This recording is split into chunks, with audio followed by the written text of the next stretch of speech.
출애굽기는 이스라엘 백성들이 창세기에 약속하신 대로 애굽에서 탈출하는 내용, 그 다음에 이제 시내산에서 하나님의 말씀을 받으면서 언약을 세우는 그런 내용입니다. 그런데 여러분이 잘 알다시피 이 출애굽기에는 그것과 버금가게 굉장히 우리 모두가 잘 아는 사건이 있는데, 그건 제가 지난주 지지난주 계속 언급했던 금송아지를 만든 사건입니다. 하나님께서 이스라엘 백성들을 인도하셔서 시내산에까지 이끄셨습니다. 쉽게 말하면 여러분들을 주님께로 이렇게 인도하셔서 여러분이 오늘 예배를 드리고 있고, 그 과정 속에 정말 하나님을 믿지 않을 수 없는, 교회에 나오지 않을 수 없는 놀라운 기적들도 경험을 했다라는 것입니다. 그런데 그 이스라엘 백성들이 모세가 산에 올라가서 40일 동안 내려오지 않자 하나님이 모세를 죽였나 보다 이렇게 생각을 하고, 그럼 우리가 어떻게 섬길까? 우리의 신은 도대체 누굴까? 그래서 우리를 애굽에서 인도하여 낸 신을 송아지 형상으로 이렇게 만들었습니다. 그것은 왜일까요? 애굽에 있는 우상, 애굽에서 섬기던 우상이 바로 송아지였기 때문에 그렇죠. 자, 그래서 32장 마지막 절이 이렇게 끝납니다. 여호와께서 백성을 치시니 이는 그들이 아론이 만든 바 그 송아지를 만들었다. 송아지를 만들었다는 것은 어떤 의미가 있어요? 이스라엘 백성이 단순히 송아지를 만들고 하나님을 섬기지 않았다, 이런 의미를 갖는 것이 아닙니다. 그것은 바로 앞으로 이스라엘 백성들이 가나안 땅에 들어가더라도 하나님의 말씀을 지키지 않을 것이고, 여전히 많은 남성들은 과부들을 성적으로 착취할 것이고, 또 아주 음란한 행동들을 많이 할 것이고, 여전히 그곳에 가면 부자들은 가난한 사람을 억압하게 될 것이고, 고아와 과부를 압제하고 그들을 종으로 삼을 것이고, 또 자기에게 빚진 자들은 아주 엄격하게 대할 것이고, 재판을 하는 사람들은 뇌물을 받게 될 것이고, 장사하는 사람들은 저울을 속일 것이고, 사회가 어떻게 되는 거예요? 개판이 되는 거예요. 뻔한 거예요. 그러니까 우상을 섬긴다는 건 단순히 우상을 섬긴다는 데에 그 문제가 있지 않다. 하나님이 우상을 섬기지 말라고 하는 건 우상을 섬기면 그 살아가는 사람들의 그 욕망대로 살아가는 거죠. 우리가 이 여의도에 가도 그렇고 뉴욕의 증권거래소 앞에 가도 소가 있습니다. 소, 그죠? 그 소는 뭘 상징합니까? 풍요를 상징합니다. 그런데 단순히 그 송아지가 거기 있고 사람들이 사진을 찍는다, 그리고 뭐 거기 소를 이렇게 만지면서 사진 찍으면은 돈을 벌 수 있다라고 하는 그 행위 자체보다는 그들은 결국은 무엇을 위해서 살아가는 겁니까? 결국 탐욕을 위해서 살아가게 된다. 그렇게 탐욕을 위해서 살아가는 사람들은 여러분, 자기 와이프나 남편이 경제적으로 도움이 안 되면 그들을 어떻게 보겠어요? 별 필요 없는 사람으로 보겠죠? 왜? 경제적인 탐욕이 가장 소중한 거니까. 사람들을 만나도 어때요? 나에게 도움이 안 되는 사람들은 어떻게 하겠어요? 멀리 하겠죠? 여러분, 어렸을 때 경험해 보셨어요? 여러분들이 학교에 이렇게 선생님에게 촌지 같은 거 드리지 못해서 차별 대우 받아보셨어요? 그게 사실은 탐욕을 쫓는 사람들은 그렇게 할 수밖에 없는 겁니다. 누군가가 나에게 경제적인 도움이 되고 안 되는 사람을 여러분은 구분하잖아요. 여러분들이 뭔가 영업을 할 때 여러분에게 영업의 대상이 될 만한 사람들은 여러분들이 아주 VIP로 대접하고, 그렇지 않은 사람들은 홀대하잖아요. 그런 태도가 선생님들에게 적용되면 그런 차별 대우를 하는 거예요. 사실 우리의 우상 숭배는 우리의 삶의 모습을 다 망가뜨리죠. 근데 하나님은 왜 이스라엘 백성들을 택했냐면, 가나안 땅이 그렇게 탐욕의 땅, 엉망이 돼버리는 땅이 되지 않게 하기 위해서, 하나님이 창조하신 그 아름다움을 회복하게 하시기 위해서 그들을 택했잖아요. 그런데 송아지를 섬긴다는 건 뭐냐면 그들의 앞이 보나마나라는 거예요. 보나마나. 예? 우리가 왜 예배에 생명을 걸고, 왜 우리가 이렇게 말씀에 생명을 거냐면, 우리가 명목상의 그리스도인, 그저 교회는 다니지만 우리 마음속에는 세상의 욕망과 헛된 우상이 가득하면 그거는 우리의 미래가 보나마나라는 거예요. 보나마나. 이스라엘 백성들이 그래서 이 사건을 하나님께서는 굉장히 심각하게 보셨고, 심지어는 3,000명이나 이 희생을 요구하셨다는 거예요. 그리고 하나님은 33장 1절에 시내산 에서 이제 가나안 땅으로 올라가라고 명령하십니다. 너는 내가 애굽 땅에서 인도하여 낸 백성과 여기를 떠나서 아브라함과 이삭과 야곱에게 맹세하여 네 자손에게 주기로 한 그 땅으로 올라가라. 뭐 우리가 그냥 얼핏 보면 또 이제 아무 일 없네. 다시 올라가라고 하네. 그냥 이스라엘 백성은 또 올라가나 보다 우리가 이렇게 생각하겠죠. 그러나 오늘 말씀은 그렇지 않습니다. 33장 3절 보면 이런 말씀이 나와요. 같이 한번 읽어보겠습니다. 시작.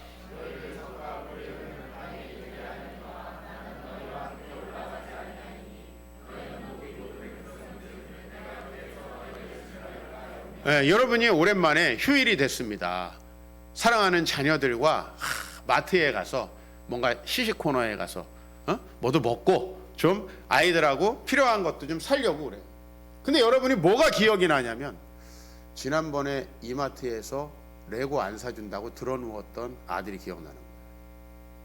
그래가지고 괜히 나는 마트에 가가지고 아이랑 행복하게 이렇게 시식 코너에 가서 오뎅도 하나씩 먹고 이럴 생각으로 갔는데 뒤지게 아이를 패게 된 거야. 그럼 여러분 그 다음에 또 휴일이 되면 어떤 생각이 들겠어요? 아빠 놀러가 철없이 또 그런단 말이야. 근데 나는 가면 팰 것 같아. 이해 가죠? 왜? 그놈이 또 뻔하게 가서 드러누워. 근데 드러누는 거 견딜 수 있어 없어? 난 못 견뎌요. 정말 큰일이 벌어질 수 있어. 들어 누우면. 아니 내 성격에 뭐 여러분은 아니겠지만 우리 아이들은 단 한 번도 그래서 들어 누운 적이 없어요. 난 사전에 경고하거든. 들어 누우면 죽는다. 사전에. 나는 이걸 들어 눕지 마. 그러면 안 돼. 난 이렇게 안 해요. 난 사전에 딱 얘기해. 왜냐면 정말 들어 누우면 나는 정말 죽일 듯한 표정을 지을 수밖에 없는 그런 완악한 인간임을 미리 얘기합니다. 우리 아들에게. 그래서 우리 아이들은 단 한 번도 들어 누운 적이 없어요. 과도하게 달라고 한 적도 없어요. 우리 딸이 제지시킵니다. 재현이가 비싼 레고를 만지작거리고 있으면은 아빠가 사주겠냐? 딱 우리 딸이 제지시킵니다. 이 뭔가 심각한 일이고. 여러분 제가 우스갯소리를 하지만 지금 하나님은 올라가라는 거예요. 그런데 나는 같이 가지 않겠다는 거예요. 너희끼리 가라는 거예요. 자, 왜 같이 안 가겠다는 거예요? 나 같이 가면 너네 다 죽어. 그 말이에요. 그죠? 너희는 목이 곧은 백성이기 때문에 내가 길에서 너희를 진멸할까? 그래서 그러면 이스라엘을 혼자 보내면 가나안 땅은 어떻게 돼요? 개판이 돼요. 쉽게 말하면 여러분의 미래의 삶을 변화시키지 않고 이대로 내버려두면 여러분은 아주 불행한 삶을 살 게 너무 분명해요. 그렇다고 하나님이 같이 동행하시자니 하나님에게 큰 책망을 받고 고통을 당할 것이 분명해요. 그러니까 난 잘 모르겠어. 너희끼리 가. 너희끼리 가. 이 마음을 아마 부모라면 좀 아실 것 같아요. 그죠? 여러분 막 자녀들과 여행 가가지고 막 이렇게 좋은 데 갈 생각하는데 내가 뭐 이런 데 가자 그랬어. 나 그냥 맥도날드 가고 싶었는데 얼마 지금 막 5만 원짜리 식당에 왔는데 나 맥도날드 가고 싶은데 왜 나 햄버거 줘 막 이러는 거야. 안 먹어. 완전 짱이네. 그죠? 그리고 맥도날드 사달라고 들어눕고 약간 이런 상황. 여러분 하나님은 지금 이스라엘과 화목할 수가 없습니다. 그죠? 이런 금송아지 만드는 이스라엘과는 함께 가봤자 끝이에요. 자, 그렇다고 하나님이 포기할 수 있어요, 없어요? 포기할 수는 없어요. 왜? 하나님은 이 땅을 구원하시고 회복하셔야 돼. 포기할 수도 없어. 그냥 우리가 니네끼리 살든지 말든지 죽든지 말든지 나가. 여러분 아빠가 버릴 수 있어요? 네? 나는 우리 애들한테 야 이제 아빠 너희들 못 키우겠어 이 얘기 몇 번 한 것 같아요. 그리고 나 살고 있어. 우리 집에서 살고 있어. 못 키우긴 뭘 못 키워. 어떻게든 책임져야지. 근데 그 못 키우겠다는 얘기도 왜 하는 거예요? 사실은 잘 키우고 싶어서 하는 거죠. 그죠? 하나님의 이 마음 느껴지십니까? 이스라엘 백성들이 변화돼야 돼요. 변화돼야만 그들도 행복하고 하나님과 그들도 화평할 수 있는 거예요. 그런데 현실은 그렇지 않아요. 33장 4절 백성이 준엄한 말씀을 듣고 슬퍼하여 한 사람도 자기 몸을 단장하지 아니하니.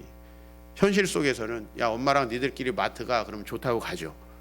현실 속에서는 그렇지만 우리 이 말씀 속에서는 그렇지 않죠. 이스라엘 백성끼리 가라고 하니까 이스라엘 백성들이 아무도 가야 되겠네 하고 준비하지 않습니다. 그죠? 쉽게 말하면 내복만 입고 있는 거예요. 자, 33장 5절 하나님은 결국은 포기하고 싶어 하지 않습니다. 여기다 모세에게 이렇게 말을 전합니다. 너희는 목이 곧은 백성인즉 내가 한순간이라도 너희 가운데 이르면 너희를 진멸하리니. 사실 하나님이 우리를 용서해 주시고 오래 참으시니까 아무 일이 없는 거지. 우리가 만약에 한 대로, 우리가 악한 대로 보상을 하면, 여러분 이 세상을 보세요. 우리가 정말 몰라서 그렇지 알면 정말 심각하죠. 작년에 우리 교회에 오셔가지고 저를 취재하셨던 국민일보 기자분이 계세요. 그죠? 아시는 분 아실 거예요. 이렇게 저 나무 옆에서 이렇게 사진 찍게 해가지고 강성현이 중국에서 그 사진 보고 얼마나 날 놀렸는지 몰라요. 그 기자분이 어저께 이 국민일보에 계신 세 분이 이제 익명으로 이 N번방에 직접 들어가서 이제 이 N번방 사건이 폭로되도록 하는 한 6개월 정도의 취재를 했더라고요. 그걸 어저께 올려주셨어요.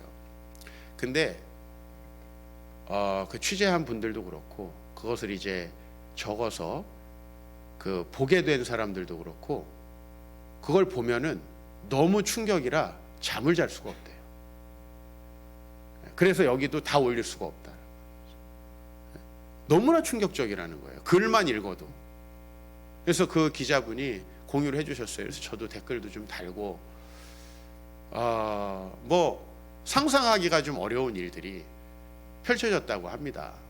그래서 이분들이 이제 나중에 보복도 드렸고 그다음에 이게 취재한다는 게 알려지면 안 되니까 이제 기자라는 이름을 안 쓰고 이제 다른 닉네임을 거기 박사처럼 다른 닉네임을 써가지고 이제 이게 폭로되고 하는 데에 지금 계속 이제 수사가 또 진행되고 있죠. 사실 우리를 들추어내 보면 우리가 얼마나 악합니까? 우리가 사실 서로 잘 모르니까 이렇게 어떻게 보면 우리가 행복하게 지낼 수 있는 거예요. 저와 여러분도 서로 잘 모르니까 같이 살지 않으니까 가끔 여러분이 그런 얘기해요. 우리 남편하고 살아보라고, 우리 아내랑 살아보라고. 물론 살아보면 훨씬 심각하겠죠. 그러나 여러분 그게 바로 우리의 본질이고 하나님은 그 우리 내면까지 다 아시잖아요. 그죠? 그러니까 하나님은 지금 이스라엘 백성과 함께 하면서 그들을 돕지 않을 수도 없고, 왜? 그들을 돕지 않으면 이 세상을 구원하는 하나님의 계획이 이루어질 수 있나요? 없나요? 없죠. 그들을 도와주지 않을 수도 없고, 그들을 돕자니 함께 하자니 그 하나님의 말씀에서 너무 떠나버린 그들이 하나님과 화평할 수 없고 순간순간 진노를 당해서 다 결국은 죽어버릴 수밖에 없는 그런 죄인이라는 거. 그걸 아니까 이렇게 얘기한 거죠. 한순간이라도 너희 가운데 이르면 너네는 끝장난다라는 거죠. 한순간이라도.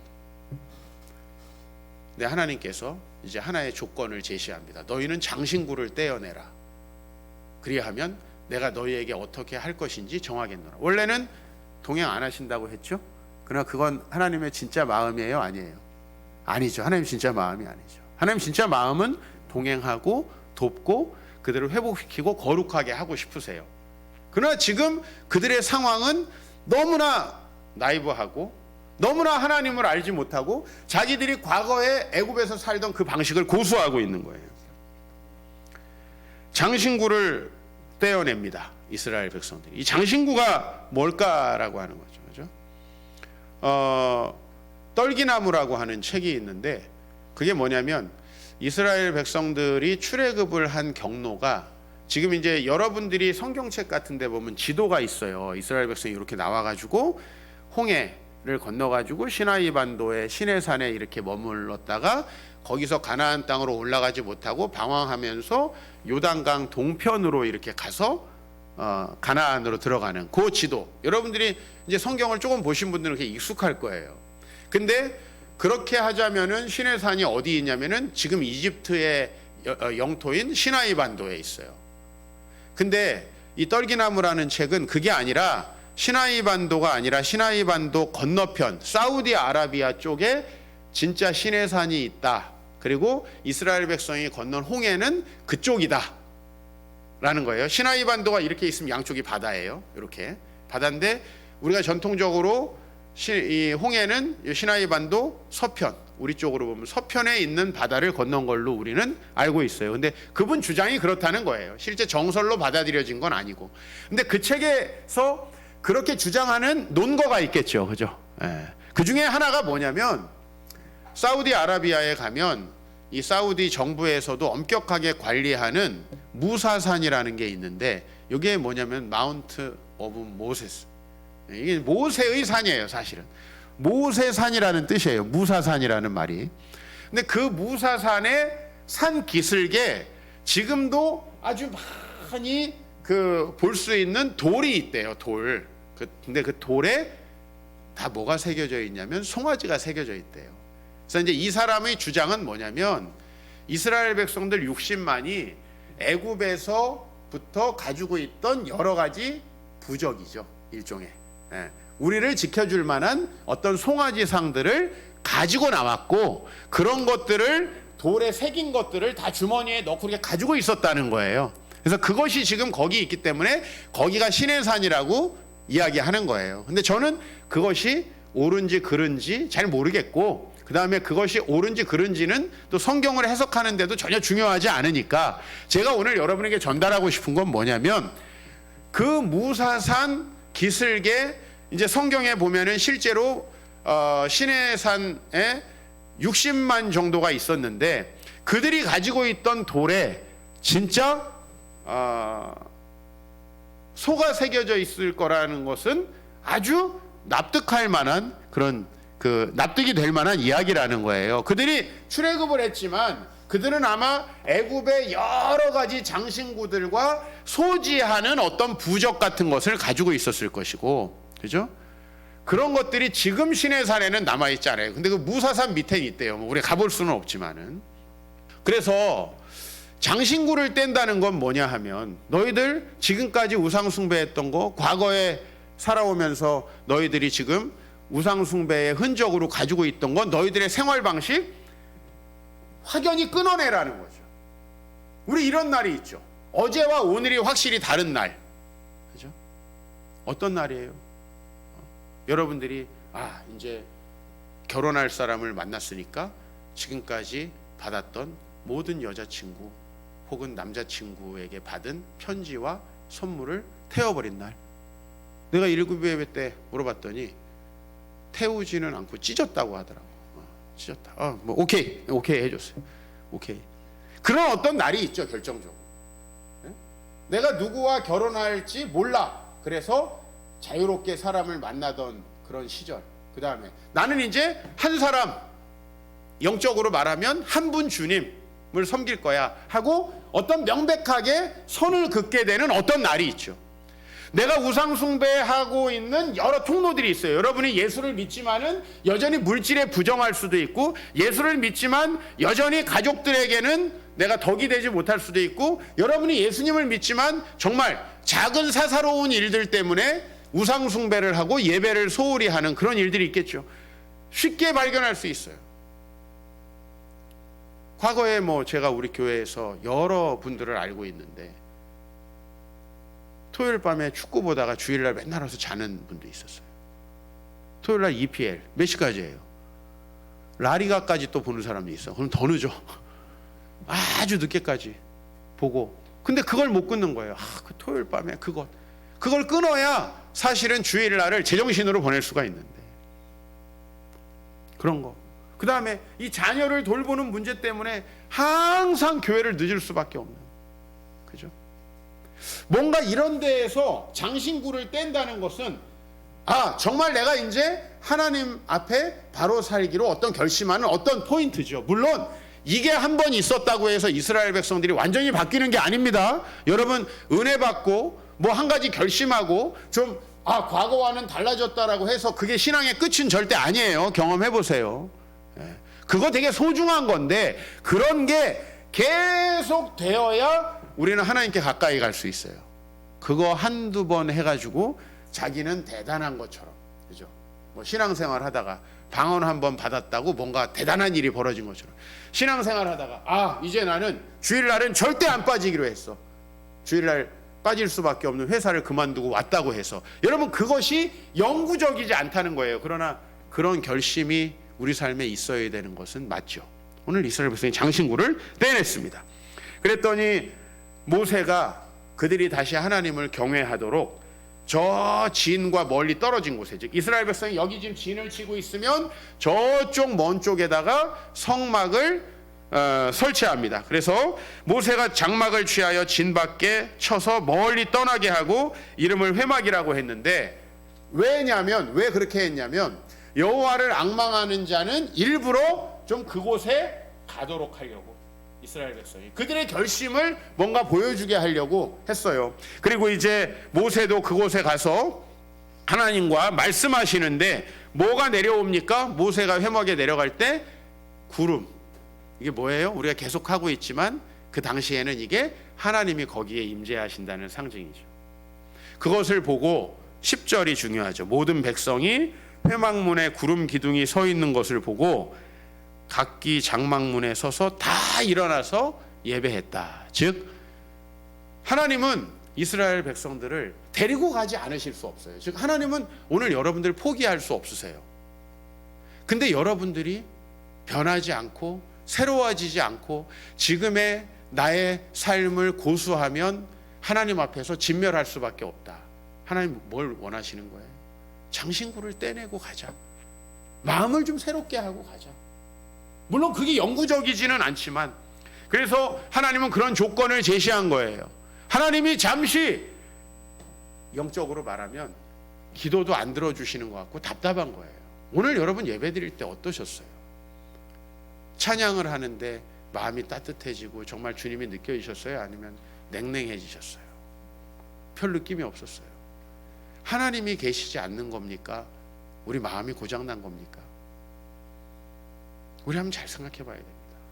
하나님은 때때로 우리를 깨닫게 하시기 위해서 우리 기도도 들어주시지 않고요. 여러분 혼자 얘기하는 그 느낌 잘 알잖아요. 우리 자매님들, 그죠? 남자들이 얼마나 말을 안 듣습니까? 내가 누구에게 얘기하고 있는 거야? 이 얘기 몇 번 해봤어, 살면서. 수도 없이 했을 거예요. 남편들을 대신해서 사죄합니다. 근데 하나님이 여러분들에게 일부러 그런 느낌을 주실 때가 있어요.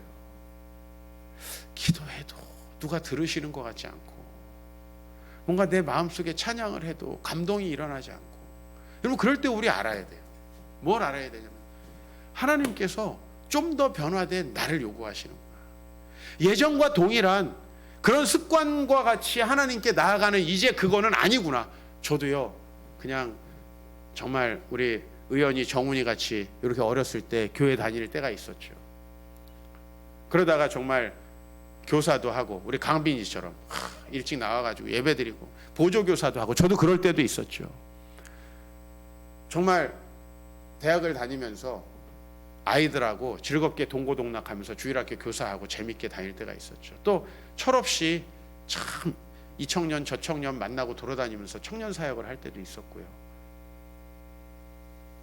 여러분 하나님께서 그렇게 우리가 성장하고 새롭게 되어지는 과정 속에서 끊임없이 장신구를 떼어내는 어떤 시기들을 요구하신다는 거예요. 여러분 제가 청년 사역하면서 천방지축 다니던 그때 전도사 같으면 여러분 지금 제 자신과 어울리지 않잖아요. 제가 그 정도로 하나님을 섬기는 것, 하나님 그 정도로 이제 만족하시는 게 아니잖아요. 우리가 성장해야 되고 그 하나님과 함께 가야 되는 거예요. 그러려면 우리의 신앙의 연수에 따라서, 아니 적어도 그것보다 더 빨리 우리는 그 하나님과 더불어 가야 돼요. 왜? 하나님은 공의와 정의의 하나님이죠. 그렇죠? 그분은 우리가 개판으로 살아가면서 이웃을 압제하고 고아와 과부를 압제하고 우리의 물질을 나누지 않고 이렇게 가난한 사람들이 수도 없이 살아가는 이런 세상에서 우리는 몇십만 원짜리 뭐를 더 어떻게 해서 더 먹을까 이렇게 고민하는 거 하나님 기뻐하지 않으십니다. 그죠? 그게 이 탐욕이잖아요. 탐욕. 우리는 새롭게 살기를 원하십니다. 그래서 이스라엘 백성들에게 장신구를 떼어내기를 원하셨고, 장신구를 떼어내고 하나님을 경외하니까 그들이 하나님과 동행하도록 허락하셨어요. 33장 이제 12절 13절을 보면 모세가 이렇게 말씀하세요. 제일 늦게 제일 뒷부분 보세요. 이 족속을 주의 백성으로 여기소서. 함께 가라는 거죠. 그죠? 함께 가시자는 거죠. 33장 14절 내가 친히 가리라. 내가 너를 쉬게 하리라. 모세가 15절 16절에 또 말합니다. 주께서 친히 가시지 아니하려거든 우리를 올려보내지 마십시오. 좀 아까 간다 그랬는데. 자, 이거를 학자들은 이렇게 해석을 합니다. 조금 전에 14절 말씀 다시 보여주세요. 이 말씀은 내가 모세하고만 가리라 라는 말씀이라는 거예요. 왜냐하면 내가 너와 가리라. 근데 모세는 그 하나 더 앞에 보여주세요. 뭐라고 해요? 이 족속을, 이 백성을, 나는 산에서 있었잖아요. 우상 숭배한 건 누구예요? 이 아론과 나머지 백성들이잖아요. 이 백성들과 함께 해달라는 거예요. 그죠? 하나님께서 너와 함께 하겠다라고 14절에 하니까 아니다. 15절 16절 이 백성 우리를 이곳에서 올려보내지 마십시오. 우리 백성을 하나님께서 천하 만민 중에 구별하시고 주의 백성으로 삼아 주십시오. 33장 17절에 내가 말하는 이 일도 하리니. 그러니까 이렇게 정리할 수 있겠죠. 모세 너와 함께 할 뿐만 아니라 너가 지금 이렇게 중보기도 하는 너의 백성들에게까지도 내가 함께 하겠다. 엠번방 사건으로 지금 우리 대한민국이 충격에 빠져 있습니다. 아마 코로나가 없었으면은 이 사건으로 모든 뉴스가 도배가 됐겠죠. 그렇죠? 정말 충격적인 사건입니다. 그런데 우리 교회에 할 역할은 무엇인가? 우리는 나만 아니다. 나와 함께 해 주십시오가 아니라 우리와 함께 해 주십시오. 그렇죠? 우리 이 세상 사람들 아마요. 우리가 조두순 사건이 있었을 때, 옛날에 화성 연쇄 사건이 있었을 때, 그죠? 김영철 뭐 이런 사이코패스 있었을 때 우리는 한 사람이 어떻게 사이코패스가 될 수 있는가를 열심히 언론에서 보도했어요. 미투 운동이 일어날 때 몇몇 사람들 저렇게 위선자였고 나쁜 놈이었구나 우리가 그렇게 생각했어요. 엠번방에는 26만이에요. 그렇죠? 아니 좀 다는 아니더라도 유료 회원 절반 아니 3분의 1만 잡아봅시다. 여러분 그들 몇 면이 정말 다 사이코패스일까요? 아마도 우리와 매우 비슷한 사람들일 거예요. 직장 다니는 사람들, 공무원들, 공직자들, 성직자가 있을지도 모릅니다. 제가 오늘 여러분에게 말씀드리는 건 우리가 지금 우리 주변에 있는 사람들이 그렇게 변해가고 있는 것을, 그리고 심지어는 우리 교회 안에 있는 성도들이 이렇게 변해가고 있는 것에 대해서 우리는 전혀 대처하지 않고 있다는 겁니다. 제가 요즘에 참 고민이 많다라고 여러분에게 말씀드렸습니다. 그 중에 또 이번 주에 새롭게 생각난 게 뭐냐면은, 제가 한 10년 전에 페이스북을 알아서 그래도 열심히 복음 전하는 도구로 사용하고 있습니다. 근데 제가 친구가 막 늘어나는 그 시기에 신천지가 어마어마하게 페이스북에서 활동을 했습니다. 그래서 지금 목사님들마다 페이스북에서 신천지를 걸러내느라 굉장히 노력을 하고 있고요. 저도 400명 정도를 걸러냈습니다. 작년에. 뭐 나한테 물건 팔려고 접근한 것도 아니고요. 목적은 하나예요. 신천지 포교를 위해서. 이제 저는 프로필 사진만 봐도 신천지인지 아닌지 95% 잡아낼 수가 있어요. 왜냐하면 그들이 사용하는 프로필 사진이 있어요. 자기 얼굴을 절대 사용하지 않습니다. 그렇죠? 아니 지금 자신들이 사는 곳 이런 거 다 은폐하다가 대한민국이 이렇게 코로나가 퍼지게 됐는데, 근데 나는 여러분들에게 2년 전에 이 정말 SNS가 얼마나 좋은 전도의 도구인가 해서 우리 지금은 사임하시고 다른 교회에 일하시는 우리 김현준 목사님 통해서 강의한 적이 있어요. 여러분들에게 기억나시는지 모르겠습니다. 좀 이렇게 우리가 SNS를 활용해서, 카톡을 활용해서, 유튜브를 활용해서 전도하자. 한 명도 안 해. 신천진 나에게 400~500명이나 다가왔어요. 패친 자르면 또 오고. 예? 그들이 그렇게 열심을 내고 진리도 아닌 것을 가지고 그것이 진리이냐, 그건 사회를 망가뜨리는 거잖아요. 보시면 알잖아요. 가정이 깨지고 사회가 깨지잖아요. 지금 대구에 끊임없이 병원들에 이 지금 확진자가 생기는 이유가 뭐예요? 신천지들이 간호사들로 들어가서 전도하는 거예요. 간호사로 들어가서 의료인들로, 의료인 120명인가가 신천지예요, 대구에. 그들이 그렇게 할 때 우리는 아유 우리 애랑, 아이고 우리 가족이랑, 아유 우리 외식도 해야 되고, 우리 놀러 가야 되고, 우리 이렇게 살았다는 거예요. 여러분이 아니더라도 저는 그렇습니다. 이거 정말 심각하게 하늘을 치고 땅을 쳐야 되지 않습니까? 내가 N번방 속하지 않았다고 그 사람들 처벌해라, 손가락질하는 걸로 충분치 않다는 겁니다. 모세는 지금 나만 우상숭배 안 했으니까 올라가면 안 된다는 거예요. 왜? 그렇게 해서는 하나님의 뜻이 전혀 이루어지지 않아요. 이 금송아지를 만들었던 이 백성들 하나님 자기 백성으로 삼아 주십시오. 우리 그들에게 손 내밀어야 한다는 거예요. 혹시 우리의 삶이 이렇게 팍팍하고 힘들어진 거, 혹시 우리가 주의 나라와 의를 구하면서 살지 않아서가 아닌가 한번 돌아봐야 될 것 같아요. 분명히 나는 믿습니다.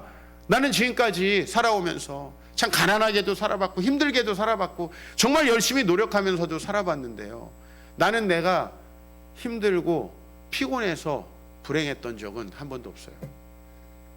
가난해서 불행했던 적 없어요. 불편하긴 했어요. 정말 많은 거리 걸어 다녔고, 정말 내가 차로 갈 수 있는 거 기름값 아끼려고요 있었고, 신학대학원 다닐 때, 저 신학대학원 2학년 때 차숙자 생활도 한 학기 했어요. 차숙자. 왜? 기름 왔다 갔다 아끼려고 차에서 자면서 제가 한 학기를 살았어요. 야, 감기가 떨어지질 않더만. 왜 이렇게 추워 차가? 근데 중요한 게 뭔지 알아요? 한 번도 불행한 적은 없다는 거예요.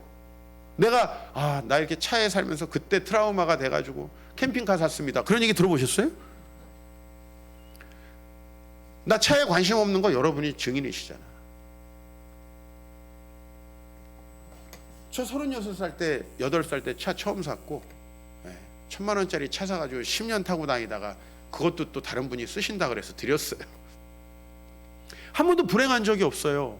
내가 그렇게 불편하게 살았고, 힘들게 살았고, 고되게 살았고, 열심히 살았지만은 그래서 불행한 적이 없는데요, 제가 저와 우리 많은 성도들과 주변 사람들을 보니까 너무 풍요롭게 사는데도 다들 불행해요.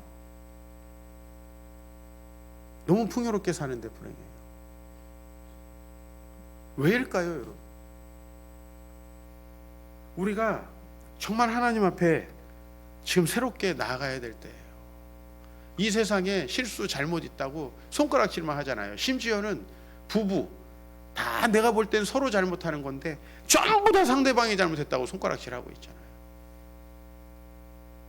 우리가 이 사회에서 일어나는 일들, 아유 저런 나쁜 놈들 저거 싹 공개해가지고 죽여야 된다고. 맞아요. 그런 짓을 한 사람들이 맞습니다. 그러나 그건 하나님이 우리를 이 땅에 세우신 목적이 아니에요. 만약에 그게 맞다면 오늘 여기 금송아지 만든 이스라엘 백성들 싹 죽어 마땅해요, 안 해요? 마땅하죠. 그죠?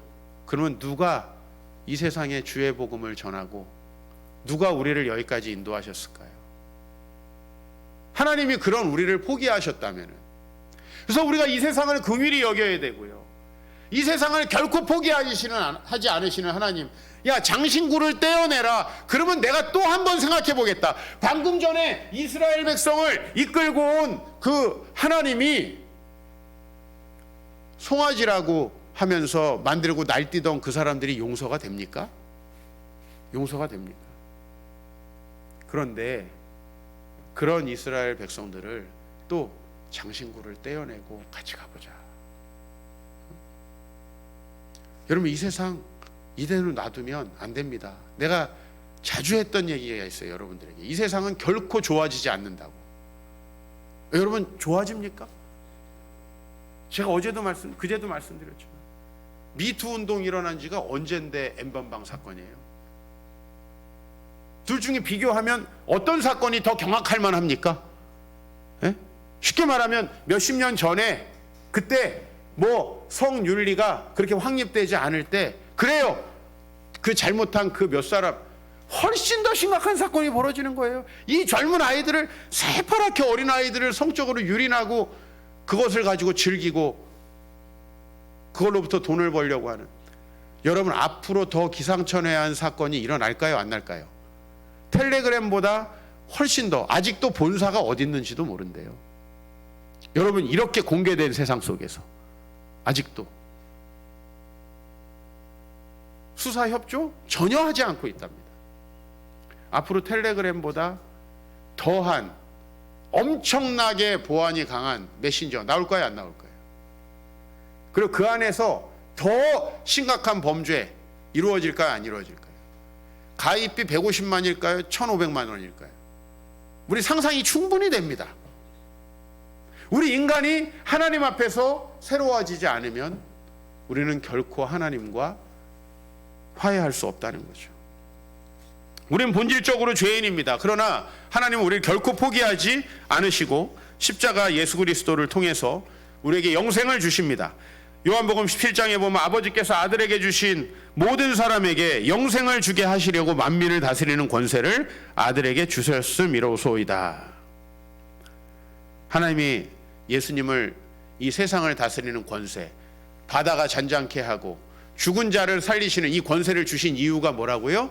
저와 여러분들에게, 모든 사람에게 뭘 하려고요? 영생을 주시려고요. 그 영생은 이런 거예요. 지금 현재 여러분에게 영생은 어떤 의미냐면 본질적으로 과거와는 다른 삶이에요. 누가 봐도 확연히, 쉽게 말하면 애벌레가 좀 커가지고 털이 생긴 그런 정도가 아니라 완전히 탈피해서 나비가 되는 것 같아요. 그런 새로운 삶을 의미합니다. 그리고 또 이 영생은 뭘 의미하느냐?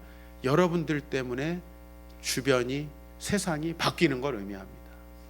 그리고 이 영생은 우리의 죽음 이후에도 영원히 우리가 누릴 그러한 영원한 생명을 의미합니다. 이 영생은 하나님의 의지입니다. 요한복음 12장 49절 50절 같이 읽습니다. 시작.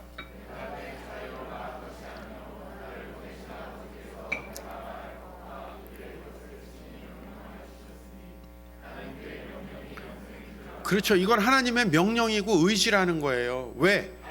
목사님, 우리 구원 안 받을 건데요. 우리 그냥 살 건데요. 여러분, 그러면 하나님이 만드신 세상이 어떻게 된다고요? 개판이 된다고요. 우리도 너무 불행해진다고요. 여러분, 아이들을 우리가 왜 혼내요? 쥐가 망하던 말던 무슨 상관이야. 그럼 여러분 안 혼내죠. 근데 이렇게 살면 어떻게 된다는 것이 보이기 때문에 때로는 우리가 그 판단이 잘못됐을지라도 혼을 내잖아요. 하나님의 판단은 잘못되지도 않아요. 온전하세요. 그분이 우리의 미래를 예측하고 우리에게 지금 말씀하고 계신 거예요. 우리에게 영생이 반드시 필요하다. 그건 명령이다. 영생은 뭐냐? 유일하신 참 하나님과 그가 보낸 자 예수를 아는 것이고, 우리가 그분을 알고 정말 우리가 아버지의 이름으로 보존되어서 하나가 될 때, 여러분, 하나가 될 때 우리가 서로 사랑하고, 하나가 될 때 우리는 서로 착취하지 않고, 하나가 될 때 우리는 정말 서로 마음을 합해서 이 세상을 변화시키게 되겠죠. 범죄에 가담하는 게 아니라요. 그것도 은밀하게. 명단이 공개될지 안 될지 모르겠지만 충격과 공포겠죠. 그죠? 충격과 공포 그 자체일 거예요. 어떻게 이렇게 평범한 사람이 이럴까? 그죠?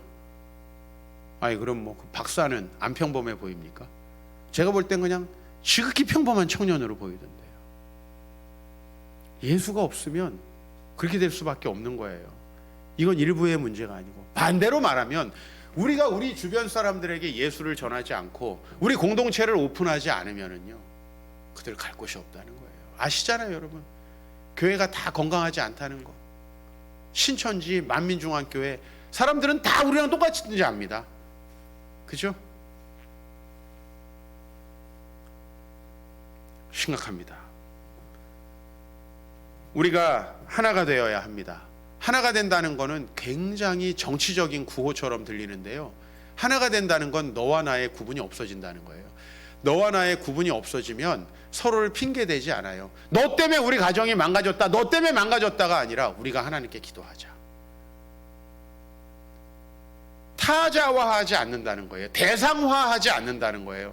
너는 잘못됐고 나는 옳다, 나는 거기에 가담하지 않았어, 너네는 쓰레기야, 이게 아니라 그리스도 안에서 새롭게 되는 거예요. 그랬을 때, 그런 증거가 우리 공동체 안에 있을 때, 여러분, 우리 서로 지금 만나고 함께 할 수는 없지만 우리 시간들 주변 사람들을 위해 사용할 수 있죠.